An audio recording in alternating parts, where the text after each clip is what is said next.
I went around and talked to 2 artists about AI, one who uses it and makes money with it and one who has quit his job because of AI. This was really interesting, so let's get into it. So first off, I talked to an artist who makes money using AI. He actually uses Midjourney and DALL, which are both AI tools for making images from text.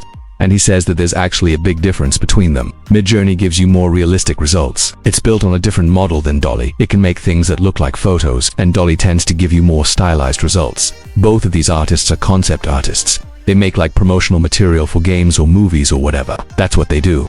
This guy was saying that Midjourney is basically just DALL that has been tweaked to be better at making photorealistic images. So I asked this artist how he uses AI in his workflow. So he says that he generally starts off with a rough sketch, then he'll take that sketch and upscale it with gigapixel AI. What is that? Basically, it takes a low-resolution image and blows it up to a higher resolution without losing any quality. This is important because if you want to make concept art for like a game or something, you need a high-resolution file. Upscaling is also useful if you want to zoom into your image and see more detail. He then said that he often uses Midjourney to make textures for his artwork. For example, if he wanted to draw a piece of cloth, he would use Midjourney to generate a high-resolution image of cloth with the exact lighting and shading he wants. Then he would simply take that texture and put it onto his drawing. Another thing that he does is use Midjourney to generate high-resolution images of environments. So environments are really complicated to draw and render. So instead he'll use Midjourney to generate an environment that looks similar to what he wants, and then he will tweak it in Photoshop. He says that generally AI cannot replace the human element in art, but it can speed up the process a lot. He usually spends about 30% of his time creating images using AI. He also mentioned that AI is great at doing things that humans find boring or difficult. So for example, drawing hands or feet, which are notoriously hard to draw, or generating environments, which are very time-consuming to draw and render, that sort of thing.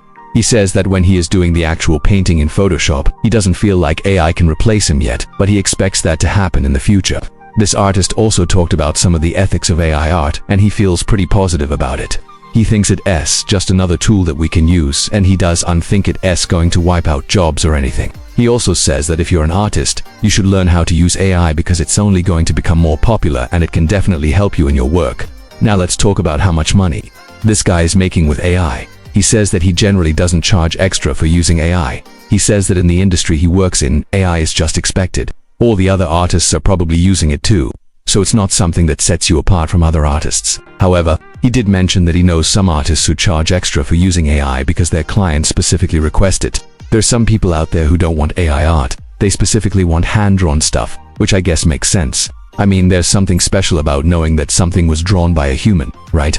But for this guy, he just includes AI as part of his workflow, and he doesn't really think about it too much.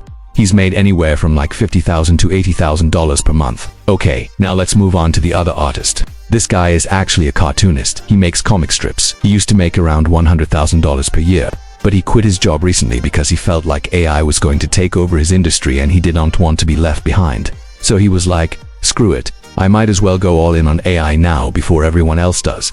When I asked him how he uses AI, he said that he uses Midjourney and Stable Diffusion. Stable Diffusion is an open-source text-to-image AI. It's free to use while Midjourney costs money. He said that he prefers Stable Diffusion because it's free and it's more customizable than Midjourney. He says that Midjourney is really good at generating images, but it's really bad at generating comics. So for example, if you want to generate a comic where the background changes from panel to panel, you cannot do that in Midjourney. You could try doing it, but it's just not good at doing that sort of thing. But he says that Stable Diffusion can do it fairly well. He also says that you can use Stable Diffusion to upscale images. The way he described it was that it's like going to the grocery store and buying the ingredients to cook a meal.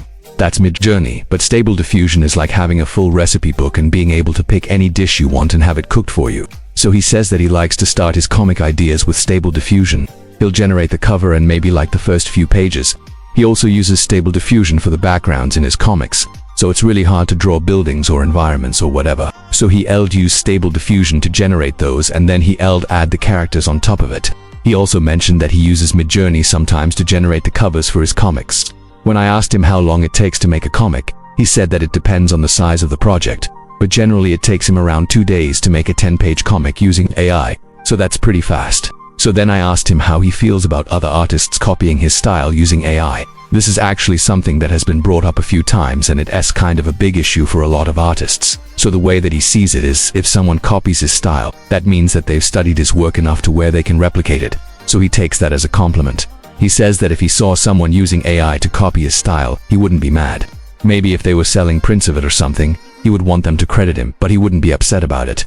He also said that he's not worried about losing his job to AI, even though he quit his job because of AI. He said that he thinks his skills are valuable because he knows how to guide the AI to get the results that he wants. He knows how to make prompts and how to use the software and stuff. He also mentioned that he thinks that AI-generated art is kind of like photo editing, where no one really cares about who took the original photo, they just care about the final edited image.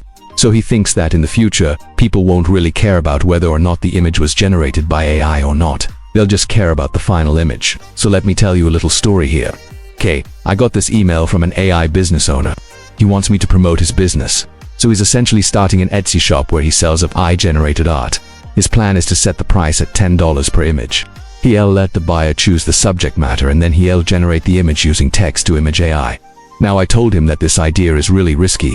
First of all, there's already a ton of competition in the AI art space on Etsy. Second, there's no guarantee that people will buy these images. People have tried this before where they VA automated an Etsy shop to sell AI-generated art and it never really works out. I also told him that realistically he is probably not going to make more than a couple $100 a month with this. It's just not really a scalable business model. But then he came back and he said that he wasn't doing this to make money. He's just doing this to raise awareness of his brand. So he actually has a YouTube channel where he talks about AI art, and he wants to use this Etsy shop to promote his YouTube channel. I thought this was a really interesting perspective. I'd never heard of anyone doing this before, so I'm gonna go ahead and promote his business down below. Go check it out. So then I asked this cartoonist, where's the line for AI art? Like, how much of this stuff is too much?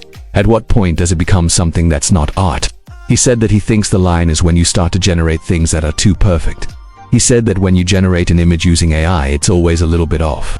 It's either too detailed or the anatomy is wrong or something. He said that when you get to a point where the image is too perfect and it doesn't look like it was generated by AI, that's when it crosses the line. Alright, thanks for watching.